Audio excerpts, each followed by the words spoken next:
Well, hello there, YouTubers. It is the one, the only, the big, and I do mean big. And did I say big? And I do mean big. D. Coming to you live and in person from my palatial palace here in beautiful Ohio. Before we get into today's topic, have you subscribed to the channel? Come on, man. What are you waiting for? Subscribe to the channel. Help a brother out. Hit the bell dingy. You don't want to miss anything out here. This is information, no bullshit channel. Like it. If you're a big loser, like several out there are, give it a thumbs down. I don't care. Share it to people, whether you like them or not. Let's get the word out. Let people know that what's going on out here. Just so you know, I left out Tuesday out of Houston, went to North Carolina, Winston-Salem. Then from in that area, I went to Connecticut. From Connecticut, I went back to Ohio. We're actually just down the street from my house.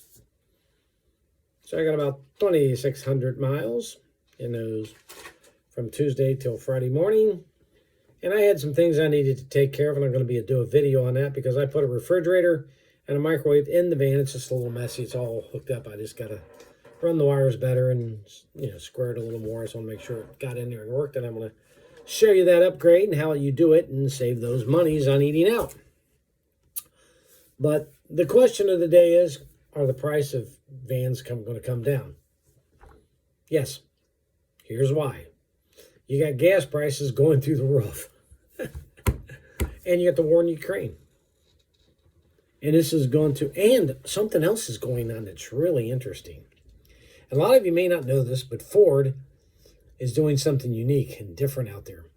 You see, Ford can't sell direct to the end user. They have what's called a franchise agreement with all their dealers. And over the years, it's a pretty strong agreement that the dealers basically control everything, and Ford just, like Chevy and all the rest of them are screwed. There are actually state laws in the books for this stuff. So the big three can't sell direct to a customer this way. You have to go to a dealer. But Ford is doing something unique. They started Ford E. It's a new company. It's not Ford Motor Company, it's Ford E. And that's where all their electric vehicles are going to be ran through. So now they can cut out the dealers. It's the first step in getting rid of them, so you know. And this is important in the auto industry because, they're going to cut out and get their prices, their profit margins up higher because, well, they can cut those guys out and make the money they're making. Simple as that. I've said more than once, and they're going to have their salespeople as Ford ambassadors is what they're going to be called. You're just going to order a lot of it online and you just go pick it up. And they'll probably build a service center and have Ford techs working in there, and that'll be that. I've said this long ago that if you get rid of dealerships, cut that middleman out, people would have a better buying experience. You don't need it. People hate buying cars. It's the worst experience they say in life is buying a car because all they do is screw you over and cheat you and screw you, and the manufacturer can't do anything about it, and they know what's going on. So this is going to be interesting. But with the war in Ukraine, gas prices high, the market's going to start to tank because people's disposable income is going, and with inflation, and it's not 7%, folks. I got news for you. The politicians up there in the White House, all of you who voted for Let's Go Brandon, they're lying to you. Here, let me prove it. Cars are up more than 7%. They're up 30. RVs are up 30 to 50. Houses are up 30 to 40. You tell me one item out there, it's only 7%. Just one. Gas has almost doubled. Give me one item. You can't. Because all the big items are up way over 7%, but they want to lie, and, well, how do you prove it?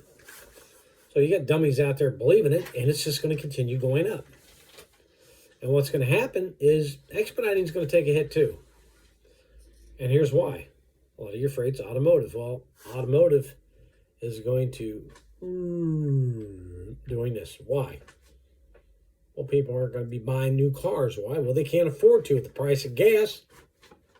There's not going to be a run on new vehicles, folks. Got news for you. People don't have the extra disposable income. Well, they don't have extra monies. They don't go out and buy things. And if they don't buy things, manufacturers don't need to make them. And if manufacturers don't need to make them, they lay people off. The economy stalls. You go into a recession. Just that easy. Just thought you should know. And when it happens, the prices are going to go bam. Why? Because people can't afford to buy them, and they're going to have to lower the prices. So if you want to go out and get yourself a Santa Cruz right now, you're going to spend $5,000 over sticker. Give it a few months, maybe 6, and you'll probably be able to buy it for $2,000 under sticker. Save $7,000. And that's going to happen on vans. Why? Because vans are gas guzzlers. And people aren't going to have disposable income to buy RVs, which is most of where the vans are going now, to supply the RV manufacturers. So people aren't going to be buying them, and they're going to be sitting. And when they sit, Ford, Chrysler, Mercedes have to get rid of them, and they'll drop the prices again.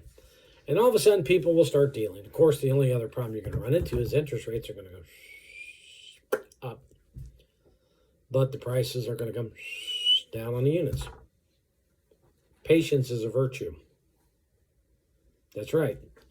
Now, I've told you all not to run out there and get your own authority, your MC numbers, listen to a bunch of dinglings telling you to do it. And how many times do I see on these groups? Vans for sale. I got my MC in DOT. This is not as easy as I thought it was going to be. Shocking. You mean to tell me you don't back up the van to the dock door and they just bring out pallets of Ben Franklin's to throw them in there for you? I thought for sure that's what happens. Now I'll be back out on the road Monday until the daughter has the baby, and then I'll be off to be grandpa. You know how it is. But I'm just doing a quick video to answer that question. What's going to happen with prices of vans? They're going to come down because they cannot sustain this elevated pricing much longer.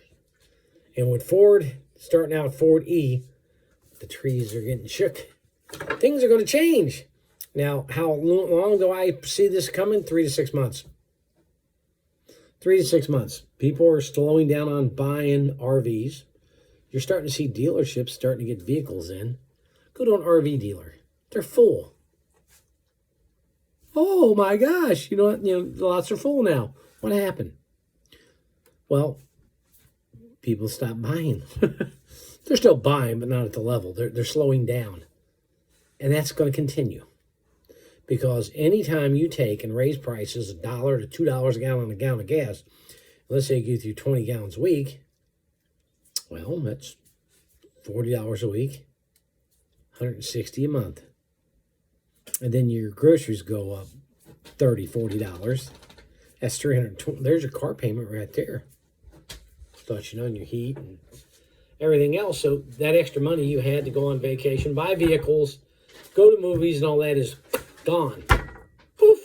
And when it goes, you're not out buying the new TV, the big screen, so the manufacturer doesn't have to worry about making something that's not selling, like cars and RVs and Sprinter vans and Mercedes Sprinter vans, that is, and ProMasters and Transits for freight. There's what's known as LTV, loan to value. Back in the late 80s, early 90s, it was in the 80s, but I'm just going to make it an even number of 80%. Today it's 125%, which means that for every $10,000 a bank puts out there on a loan, they give $88,000. They have $2,000 equity.